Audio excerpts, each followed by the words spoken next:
Oh, yeah. Oh, yeah. Start Okay. reading a line just so I can test his levels. Sagalee makkee teestii gochuufi Okay, yeah. Let's do it. Maqaan kiyya Faayisaa Leellisaati.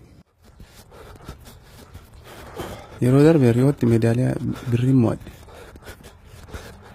Akkuma sarara dhumaa sanatti dhiyaadhetti harka koo mataa gubbaa godhee mormii koo agarsiiseera. Namoonni miiliyoona hedduu ta'an akka ilaalan nan beeka. Mormiin an agarsiisuun mormii uummanni Oromoo Itoophiyaa keessatti ji'oottan 10 agarsiisaa ture. Uummanni Oromoo mormiin isaanii ji'a Sadaasaa jalqabe. Yeroo sanatti mootummaan Itoophiyaa qotee bultoota Oromoo lafa isaan irraa kaasee investorootaaf kennaa ture. Mormii kana deebii mootummaan Itoophiyaa kennaa ture namoota kumaa walitti lakkaa'aman ajjeesuu fi namoota 10,000 hedduu hidhuu ta'eera. Haalli Itoophiyaa keessa jiru hammaachaa dhufeera. Namoonni kumaa walitti lakkaa'aman mormiin agarsiisutti ajjeefamaniiru. Ajjechaa humni waraana Itoophiyaa uummata Oromoo fi ilmaan Itoophiyaa mara irraan gahaa jiru addunyaatti agarsiisuun barbaada. Kana booda Itoophiyaatti deebi'uu hin danda'u.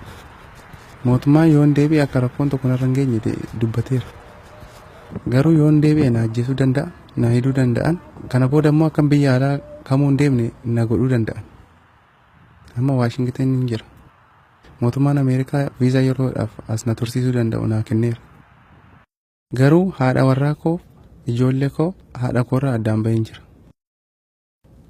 Akkuma uummata kiyyaa uummanni Ameerikaa nagaa jaallata. Kana malees faayidaa bilisummaa dimokiraasii mirga dhalaa ni beeka.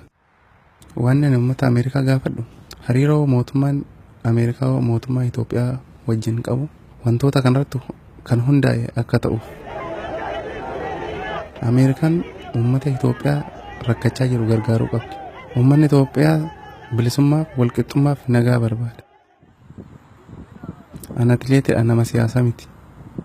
Ana fiigicha jireenya kooti. Fiigicha koo ittan fufa. Sagalee uummata Oromoo fi uummata Itoophiyaa ta'ee dubbachuu koos ittan fufa. Amma uummanni Itoophiyaa dhugaasaa argatutti.